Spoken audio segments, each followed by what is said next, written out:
நாங்க வந்து 50 வருஷம் ஆட்சியில் இல்ல. ரிலாக்ஸா இருங்க சார். சார் ரிலாக்ஸா இருங்க. நீங்க கத்துறதுனால பிரயோஜனம் இல்ல சார். சொல்றதை கேளுங்க. ரிலாக்ஸ், கூலா இருங்க. கூல் கொஞ்சம் கூலா இருங்க. நான் சொல்றேன் சார். புடவை 10,000க்கு வரட்டும், 1,10,000 1 லட்சமா ஆக்கினா கூட 2,000 கோடி ரூபாய்க்கு குறையாமல் தாலிக்கு இன்றைக்கு நீங்கள் மாமன் சீர் தருவீர்கள், அண்ணன் சீர் தருகிறீர்களே, அதற்கு வேண்டும்.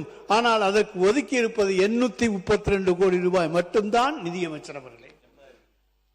அதே போல ஒவ்வொரு சைக்கிள் சொல்றீங்க, அது நாங்க வந்து 3,900 ரூபாயில சைக்கிள் கொடுத்தோம். இப்ப சூப்பர் சைக்கிள் கொடுக்க போறீங்க 8,000 ரூபான்னு சொல்றாங்க. அந்த 8,000 ரூபாய் சைக்கிளை கொடுத்தீங்கன்னா அதுக்கு நான் வர்ற பணம் கணக்கு பார்த்துக்கங்க. எதுவுமே நீங்கள் போட்டிருப்பதெல்லாம் அரைகுறையாகத்தான் இருக்கிறது. முழுமை அடைகின்ற தொகை அதில் கொடுக்கப்படவில்லை. எனவே இந்த பட்ஜெட்ல வந்து நீங்க மாண்பு நிதியமைச்சர் சொல்றேன். பேரவைத் தலைவர் அவர்களே, மாண்பு நிதியமைச்சர் சொன்னா கோச்சிங்கன்ற அந்த வார்த்தையை மட்டும் அவைக்குள்ள நீக்கிறேன். மாண்பு நிதியமைச்சர்.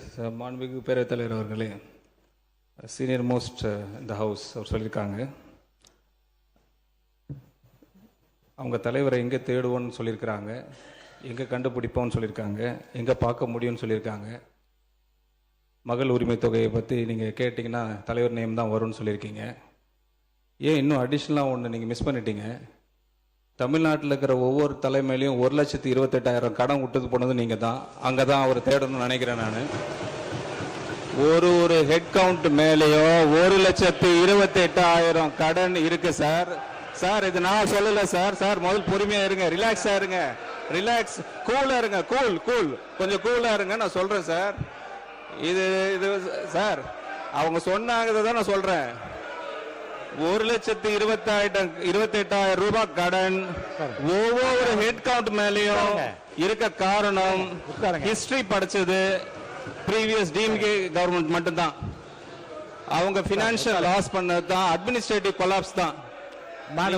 மாதிரி நாங்க வந்து 50 வருஷம் இல்ல சார். நாங்க வந்து 50 வருஷம் ஆட்சியில் இல்ல. ரிலாக்ஸா இருங்க சார். சார் ரிலாக்ஸா இருங்க. நீங்க கத்துறதுனால பிரயோஜனம் இல்ல சார். சொல்றதை கேளுங்க. கொஞ்சம் ரிலாக்ஸா இருங்க. சொல்லிக்கிட்டே இருக்க வேண்டியதுதான். நீங்க கோரஸா கத்திக்கிட்டே இருக்க வேண்டியதுதான். இருக்க வேண்டியதுதான். நான் சொல்றதை கேளுங்க. இதை நான் பொய்யா சொல்றேன். ஆக்சுவல் என்ன பட்ஜெட்ல சொல்லிருக்காங்களோ, என்ன சொல்லிருக்காங்களோ அதை தான் நாங்க சொல்லிருக்கோம் ஒயிட் பேப்பர்ல. நாங்க வேற ஒண்ணும் புதுசா ஒண்ணும் சொல்லலையே. அவைத் தலைவர் அவர்களே, ஒயிட் பேப்பர்ல நாங்க என்ன சொன்னோமோ அது கிளியரா இருக்கு.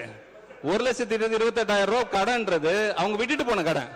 அவர் சொல்றது உரிமை தொகையில போய் எங்க தலைவரை தேடுங்கன்றாங்க. அதே தான் நானும் சொல்றேன். 1,28,000 யாருக்கிட்ட விட்டு போயிருக்கீங்க? பேஸ் பண்ணி தான் நாங்க பட்ஜெட் போட்டிருக்கோம்.